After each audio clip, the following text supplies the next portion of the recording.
Hypothetically, if anything would be the fingerprint of our true creator, it would be the core moral values written on our hearts. Any true creator would not contradict our most deeply held moral sentiments. Only a counterfeit would demand we cast our own conscience aside.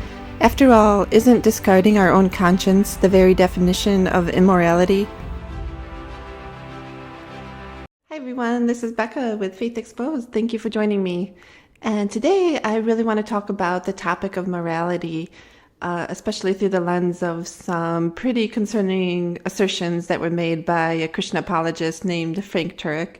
He authored a book called Stealing from God, where he basically says that anyone who doesn't believe in Christianity is stealing their morals from the Christian God, and therefore they really have nothing to contribute. I think this topic of objective morality and subjective morality is really more important than I had realized before. I'm starting to see that the appeal to an objective morality is one of the foundational attractions to these belief sets of like Christianity and Islam. And I feel like if people had more tolerance or acceptance of subjective morality, they wouldn't be so drawn to these authoritarian ideas and even totalitarian systems of government. And these fundamental misunderstandings of objective morality and subjective morality are really preventing the possibilities of cooperation and negotiation that would otherwise be there. So Frank goes on to make these assertions in the following video clip I'm about to play, as well as in his book, Stealing from God. But I've identified at least 5 false assumptions, and each false assumption individually would actually falsify Frank's conclusion. So I really want to get into depth on what objective morality is and what subjective morality looks like, because I think that a lot of people are drawn to the security and structure and sense of orderliness that comes with having a predefined set of moral beliefs. People feel the only alternative is complete and total relativism, which I think the true state of things is an ultimately subjective morality, but with a lot of objective aspects to it. And having a better understanding of the true state of things will really improve conversations and help us to move forward in a better way. And just to be clear, the definition of objective that I'm going by is something that holds consistently true in all situations, regardless of who perceives it or any conditions. And the definition of subjective that I'm using is an idea formed by a specific mind that may or may not hold true under different conditions or when perceived by a different mind. So I want to clear up misunderstandings on subjective moral values and really present the idea that objective morality is just an illusion anyway. Neither side actually has access to an objective morality, but I do think that any attempt at establishing objective morality or claiming that there's some inherent objective morality is really just an attempt to elevate one's own subjective morals to a higher level than it actually warrants. Like saying, no, my opinions are, of course, the correct ones, because to the individual, it really seems and feels through their perception that their moral values are correct. But we need to have this ability to see outside ourselves and how our minds are forming our own subjective moral values, and a totally different entity, their mind is going to form somewhat different moral values. And this misunderstanding gives people the inclination to judge the other side more harshly. And we saw this even in the 30-year war between Catholics and Protestants, where both sides thought that they had the correct moral values and the other side was objectively wrong. And because of this, they felt justified in brutally killing each other. About 4 to 8 million Christians were persecuted by other Christians during this 30-year time frame. And this is one of the reasons I think it's important to build up a comfort with subjectivity and to just acknowledge the true state of things rather than to have to impose our own subjective moral values as the one objective morality. And that's what I want to discuss here. But first, let's hear what Frank Turek has to say. If you're going to complain that Christians have been judgmental or evil or done wrong things, fine, I can agree. Christians have been judgmental and evil and have done wrong things, but those things wouldn't be wrong unless God existed. But atheists don't have God in their worldview, so they actually have to steal from God to argue against him. They, in effect, have to sit in God's lap to slap his face. So if I had to kind of paraphrase what Frank Turek is saying here, I think his logic is that Christianity offers the objective moral framework. So those who are detached from Christianity don't really have a moral objective framework to point to. So without that reference, atheists are not able to even contribute to the discussion of moral topics. In many cases now, I've seen conversations being shut down where atheists will say, well, you have no right to speak on moral topics because you don't have an objectively moral framework to reference. But this is just built on many misunderstandings of morality. And here I'd like to discuss some of the false assumptions that underlie Frank Turek's assertion. So let's take a closer look at false assumption number 1, which is that God has successfully communicated an objective set of moral values through his Holy Bible. So the Bible does prescribe some moral values, but many of them are either too vague or contradicting each other in other areas that they can't be used in an objective way by even the most well-meaning Christians. Hence why we find so many different Christian denominations working to find a unifying message in the Bible, yet one cannot be found. I discussed this phenomenon a bit in one of my previous videos, chapter 3 of my deconversion journey. So I'll just play this clip here. Different denominations of Christianity were literally doing completely different things, trying to get to this heaven and evade this hell. The Bible was too vague about the specifics. Why didn't God take this more seriously? Why didn't God use his best efforts to communicate to us what's needed? Is salvation by faith, works, grace, saying the sinner's prayer, being baptized, once saved, always saved? Who knows? I will again reference the Catholic and Protestant wars, where over a period of 30 years, 4 to 8 million Christians were brutally killed by other Christians, both sides truly believing that they interpreted God's objective morals correctly. Virtually every concept expressed in the Bible is under interpretational dispute. So whether or not there actually is a God trying to communicate a single set of morals to humans, it's pretty much irrelevant because it's just not working. It fails to do so. There's just too much of a disconnect between the text and fallible humans who are trying their best to understand a unifying message from it. In topics of such great moral significance as slavery, both sides were attempted to justify their position through the text of the Bible. So we see that the Bible wasn't this unifying objective message, but it was individual minds applying their own morality to the Bible and using it to justify their own positions. We also see this in matters such as women's rights and homosexuality. The Bible ultimately fails at providing Christians with a unifying, consistent morality. So that brings me to false assumption number 2, which is that God has instilled the same set of moral values on the hearts of each of his creation, and therefore there is a truly objective morality for Christians to reference with authority when discussing moral topics. But if that is a false assumption and everyone, including any potential God, actually has their own moral values, then morality is ultimately subjective and values are unique to each mind perceiving it.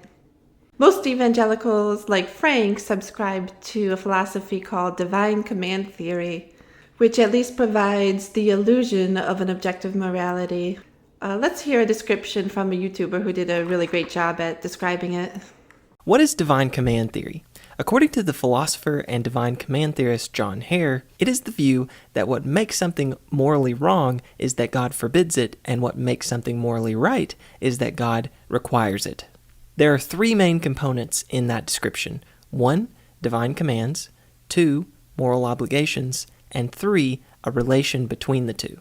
Divine commands can be communicated through a number of means, including special revelation and conscience. The relation between divine commands and moral obligations can be understood in different ways. One way is causal, meaning that God's commands cause our moral obligations.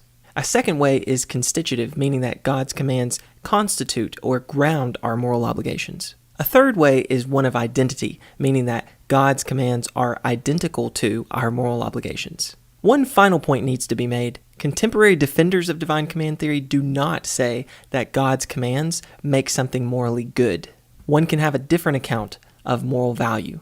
Rather, defenders of divine command theory offer the theory merely as a theistic account or explanation of our moral obligations.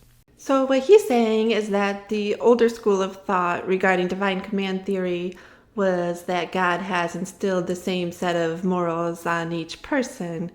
But now the more contemporary thought is in recognizing that people will have separate opinions on morality from God. And I think this is an acknowledgement of how people are finding discrepancy between their own moral values and what's portrayed in the Bible. Important here is that we see an acknowledgement that our moral intuitions are sometimes separate from the God of the Bible.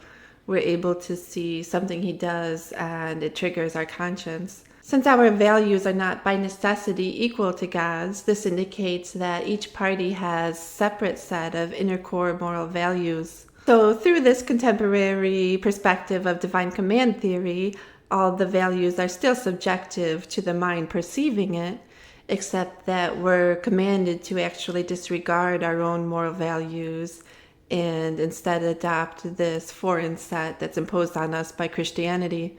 Let's consider another evangelical apologist named William Lane Craig as he discusses divine command theory with Alex O'Connor.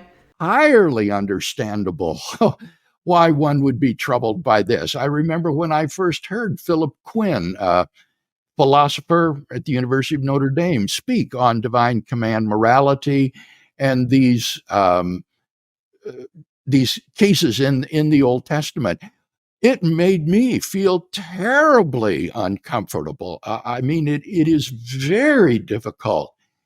But as a philosopher, I'm required to say what I think about something, not how I feel about it. And when I dispassionately weigh metaethical theories about the sources of moral obligation and prohibition, I can't think of any other moral theory that better grounds objective moral values and duties than divine command morality. So in this clip, William Lane Craig actually acknowledges that his own conscience is triggered by the actions of the God of the Bible. It's just that he's learned to suppress or disregard his own feelings. His own moral sentiments are to be disregarded in favor of whatever the Bible God does is good. And the justification he provides for doing this is that he feels divine command theory is the only path to an objective morality, which he seems to think is the only tolerable solution to moral questions. Basically, he has no tolerance for subjectivity. Divine command theory is essentially a denial of our own morals in exchange for an external set of beliefs. This is an eradication of self and any of the moral safeguards that we formed for good reason. If it were truly the case that God had imparted his moral values on our hearts, then we wouldn't see these discrepancies between his proclamations and his actions and our own moral sensitivities. They should be one and the same. It should be simple for us to view him as good. So when we start to view the Bible and his actions as being against our own conscience, I think that's a pretty good signal that it's a counterfeit. Since we have contradicting values with the God of the Bible, this falsifies the claim that the God of the Bible wrote his morals on our hearts. So either God exists and created us with subjective values, or that the portrayal of God from the Bible is false. So this idea is not merely similar to totalitarian ideas. It is one and the same. The idea of replacing and disregarding your own self, your own conscience and moral values with an externally imposed set is exactly what happens in these dictatorships, such as Kim Jong-un in North Korea, demanding that his values are the objective moral code. So bam, now there's an objective set of moral codes that everyone can reference in conversation, but that doesn't make it actually the inherently superior moral values. It's just the moral values of the person who's in charge. Like with Christianity, it's merely the moral values of the God character being imposed on everybody else. And although morals are ultimately subjective, we can identify some very ubiquitous shared moral values that are like deeply ingrained in the DNA of most humans, such as empathy. And we can appeal to those and say, the way you're treating people goes against our core instincts of empathy. There are several common areas of moral contention that the average person finds when they look into the God of the Bible and the God of Christianity. And some of those are God commanding practices such as stoning to death of disobedient children, the subjugation of women being treated as property, and the instructions and acceptance of slavery.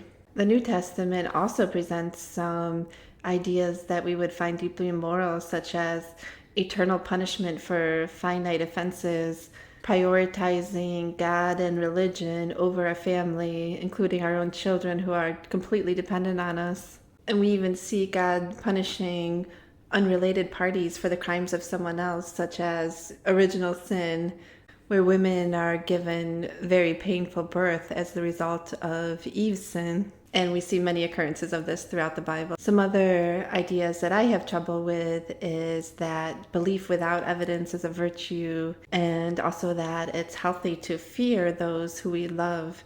The Bible really teaches that fear and love go hand in hand, and that it's a healthy relationship to fear those who claim to love you. And when we question these moral stances, it's not that we're actually questioning God, it's that we're questioning the validity of the texts that ascribe these attributes to God. If the Bible had actually come from a creator God, then it would be the simplest thing in the world for us to view him as morally superior and even the epitome of goodness, because it would have been him who wrote our values on our hearts, so there wouldn't be these constant conflicts. So to me, that's a signal of the Bible being a counterfeit, that it's not actually describing the same God who created me, if a God created me at all. So if we find morality lacking throughout the Bible, then we should question whether it actually came from a God, or if it just came from the minds of men who lived at that time. In fact, this is a huge part of the deconstruction movement. So many people are citing moral reasons for wanting to deconstruct their beliefs. They're starting to find some parts of the Bible so intolerable that they need to reinterpret it through the lens of their own subjective morals. This actually really reminds me of a conversation I had with my youth pastor way back when I was a teenager, still a Christian. He told us that he had a bold prediction, and that was that within the next decade there was going to be a new trend of people actually saying that the Bible is immoral. And at the time, that blew my mind. I didn't understand it because under all that indoctrination, I so perceived the Bible as pure goodness. And I just asked him, like why? How is that possible? How are people going to say the Bible is immoral? And he was wise enough to not really answer, so he didn't say anything. But later in the service, he actually played for us a clip from Edward Current, the atheist YouTuber. I believe he's the one who coined the phrase, checkmate atheists. Checkmate, checkmate, checkmate, checkmate, checkmate, checkmate, checkmate, checkmate, checkmate, checkmate. Proving once again that godless atheists are dumb and deluded, this has been Edward Current. And he did a video on Pascal's wager that our pastor played for us. And so basically it just dawned on me that he was probably going on YouTube and finding all of these YouTubers talking about how the Bible is immoral, and that's what was actually behind his great prediction. But now today I do see the prediction is accurate. Lots of people are saying that they find the Bible to be in conflict with their own morals. But now I've completely flipped, and I actually view it as a good thing. So now I realize that his prophecy was merely the result of him watching some atheist YouTubers and noticing a trend, what I would call an inevitable trend as our morals progress over time. Looking back at the men who lived 2,000 years ago, there's going to be more and more of a conflict. Let's say I develop an AI robot as a software developer. Does the mere fact that I created it make my morals inherently superior to it? Of course, I could make the claim that mine are superior, but that wouldn't make it so. So even if there is a creator God, that doesn't make its values automatically objective. There could hypothetically be an evil creator. So that brings me to false assumption number 3, which is that where our morals contradict with God's, God's are automatically objectively superior. But I think this is a false assumption, and if this assumption is false, then Frank Turek's conclusion is also false, because that would mean that Christians don't have an objectively higher moral ground to point to in discussions with atheists. So we've established that God's morals are separate from our own, so each party, God and us, are simply separate minds perceiving moral values subjectively. So the truth of moral claims are dependent on the mind perceiving it. But there is a type of claim that has inherent truth or falsity to it, and we call these claims of objective fact. These are claims like 1 + 1 = 2. But the fact that 1 + 1 = 2 doesn't in and of itself tell us anything about how we ought to live our lives. Facts alone can't prescribe to us how we should live our lives. And this is the premise of the claims made by philosopher David Hume. David Hume was a Scottish philosopher and historian who lived in the 1700s, and he was generally regarded as one of the most important philosophers who spoke English. And Hume's most well-known philosophical contribution was that you can never derive an ought from an is. A fact alone can never tell us how we ought to live our lives.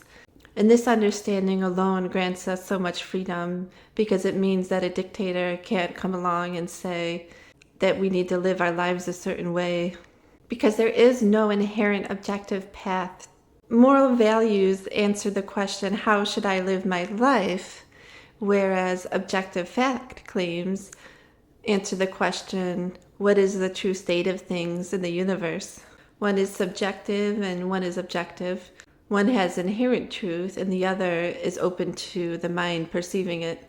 I can decide for myself how I should live my life. There are many who challenge Hume's claims here, but I'm of the opinion that they are merely clinging to the false sense of security that they get from the idea of objective morality. I don't see any valid way to successfully derive an ought from an is, or a way to tell people how they should live their lives based on facts alone. Even if there is a God and it does have an opinion on moral value, he clearly hasn't installed those moral values into the heart of every sentient being that he created. So that leaves him as just another subjective mind amongst many others, without a clear reason why his would be morally superior, just because he's the creator. And that leads me to the false assumption number 4, which is that subjectivity leads to complete relativism and there aren't any objective aspects to subjective morality. The important thing to understand about subjective morality is that, yes, morality is unique to each mind perceiving, but as human beings, as one species, we have a whole lot in common as far as similar cultures, shared experiences, and most of all, the DNA is so common with each other. Even completely unrelated humans have 99.9% of their DNA in common. So we're going to have a lot of common ground. There's going to be a lot of shared subjective values by which we can refer to in moral conversations. The thing with subjective morality is that we're recognizing that we don't have the ability to transfer our moral values onto somebody else's mind. There's no way of forcing someone else to abide by our moral values. And a very common instinct is that we want to share our values. We want our values to spread. We feel safer in an environment where our values are recognized and held up. So many of us have the instinct to try to persuade others to take on our subjective values. But again, it can't be forced, so we have to strategically try to convince others to take on the values that we find important. And of course, we should always be willing to reconsider our own values as well in the process. So there's a continual refining process where people discuss with each other or display certain moral values in their actions, and that can influence others. But the way we can try to persuade others is by being aware of what values they hold. And you can appeal to their existing values to persuade them with ways that are better or worse and trying to uphold their own values that they already have. I see that people have lower level values and higher core moral values. Now, the higher core moral values are going to be very hard, if not impossible, to change. These are the ones that are really instinctive in the person and have really been learned and solidified throughout their life. And we have these lower level moral values that build upon the core moral values. These lower level values are more likely to be dependent on objective fact. And as we know, objective facts can be either true or false. So this means that it is possible to have a wrong moral value, and that's going to be more likely to happen in a person's lower level values that are dependent on objective fact. So just to sort of recap, even within the framework of recognizing ultimately subjective morality, we have a lot of room for discussions with others. We can discuss objective fact claims. We can identify shared moral values or simply appeal to a moral value in another person. And we can discuss objectively better ways to uphold those values, as well as objectively worse ways of fulfilling your values. Because there's a lot of room for error when our values are dependent on objective fact claims. So there's a whole lot of room for changing values or persuading others. There's a really good example that Sam Harris brings up that I'd like to take a closer look at. Imagine we found a culture that was removing the eyeballs of every third child. Okay, would you then agree that we had found a culture that was not perfectly maximizing human well-being? And she said it would depend on why they were doing it. Okay. So that after I picked my jaw back up off the floor, I said, okay, let's say they're doing it for religious reasons. Let's say they have a scripture which says every third should walk in darkness or some such nonsense. So we see that this hypothetical cult member holds a lower level value that he should pluck out the eye of every third person, whereas Sam holds an opposing lower level value which says he needs to do whatever possible to prevent the cult member from plucking people's eyes out.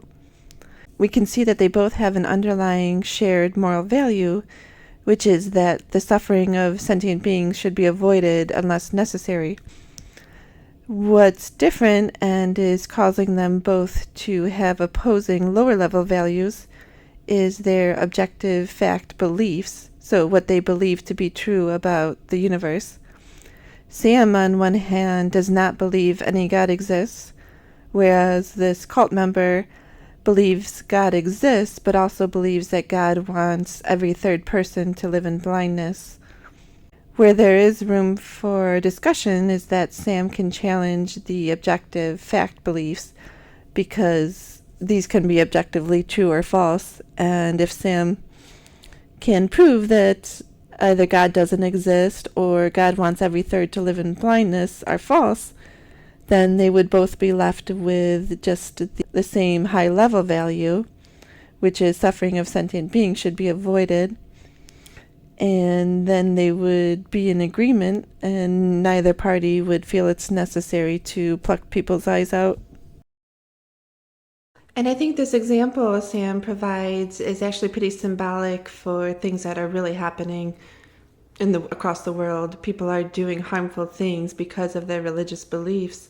So I think this is what motivated Sam to launch his attack on ideas that are superstitious, lower level values that are based upon incorrect fact claims. So he attacks the ideas that are embedded in these systems of belief which lead to harmful activity. He does this through a lot of public discussion, publishing books. He will vote against letting such irrational activities become legalized, and he'll encourage others to vote likewise by appealing to their empathy and the highly commonly shared value that suffering and sentient beings should be avoided. One of our major advantages has been being a social species, so a lot of our evolved core moral values come from cooperation and being able to put our minds together and work together towards goals. And religion was probably originally a way of kind of organizing this, putting it all into a code. But now we can have a better, more clear understanding of morality and know we don't have to follow the objective code that was set by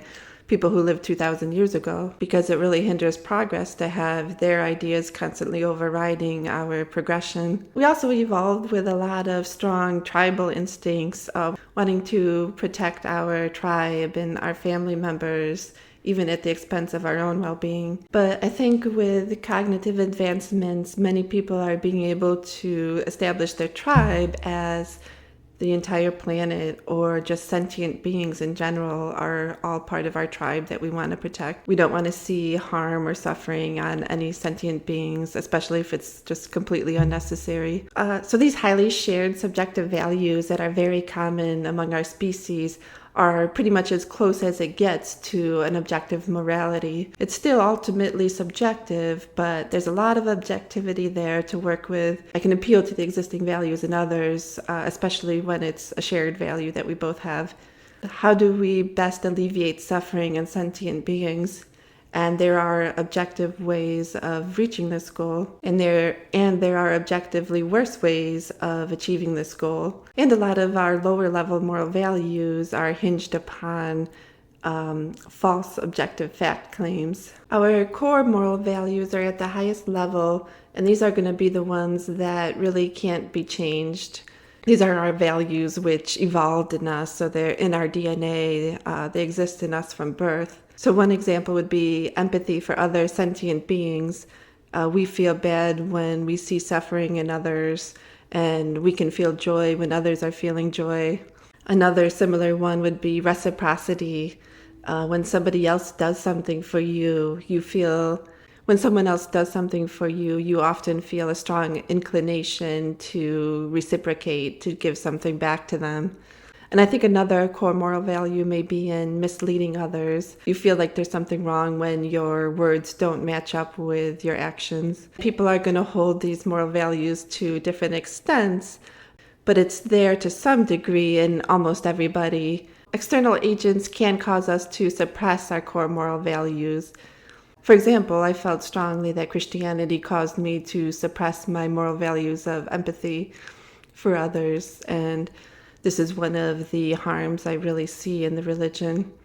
So I stress so much about don't allow an external set of beliefs to override your core moral values. Just one example of this happening is spare the rod, spoil the child.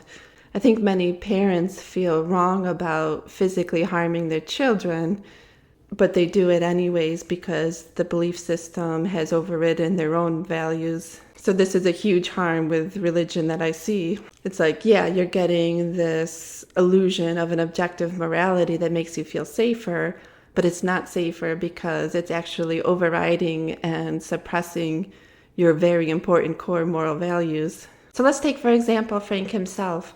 He's holding this low-level value that atheists shouldn't be allowed to participate in moral discussions since they don't follow his illusion of objective morality. He's holding this value, but it's dependent on many false objective fact claims and the 5 false assumptions that we're discussing here. Hypothetically, if we could get Frank to acknowledge that any one of these assumptions are indeed false, then he would have to change then he would really have to change his incorrect moral value that atheists shouldn't be included in discussions on moral topics. Now let's take a look at the false assumption number 5, which Frank is making. And that is that it's actually good for us to discard our own conscience and our own moral sentiments whenever they contradict with the God of the Bible. So when we're presented with sets of belief that make claims about the Creator God, and those claims feel very wrong to us in our conscience, then I think we really need to question this belief system. If there's a Creator God, then if anything at all would be the fingerprint of who He is, it would be the morals that are on our heart. So if our morals are offended by an external set of beliefs, then I think it's very safe to say we can just discard it. It would be nothing but manipulation for someone to continue to force this external set of beliefs that go against our conscience. And like I said, some examples of the way Christianity offends my conscience is the discarding of the majority of humans in the afterlife through either sending them to hell or annihilism, and then showing great favoritism to those who were able to believe in Him, even though it's very clear to me that belief is not a choice. So you're punishing and rewarding people based on something arbitrary, and this greatly offends my conscience, and so I discard the belief system. I think Frank is completely wrong to say that the reverse should be true, that if we come across a system of belief proposed by Christianity, if it offends our conscience, then we discard our conscience rather than the belief system. I think he really has that backwards.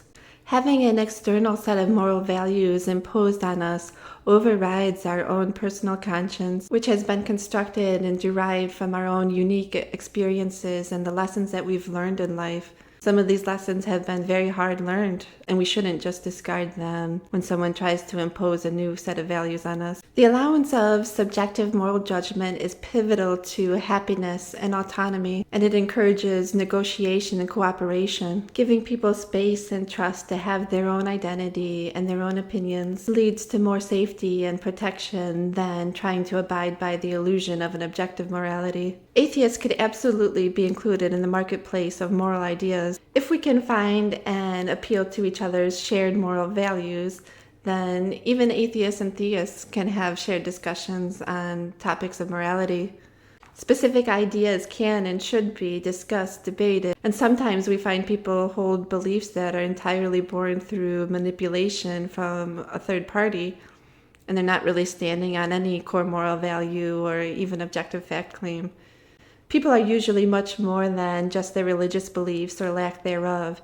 So if you try hard enough and you look deep enough, you can find shared common values. So if you made it this far, thank you so much for listening and hearing me out. If you'd like to hear more discussions like this, please make sure to subscribe.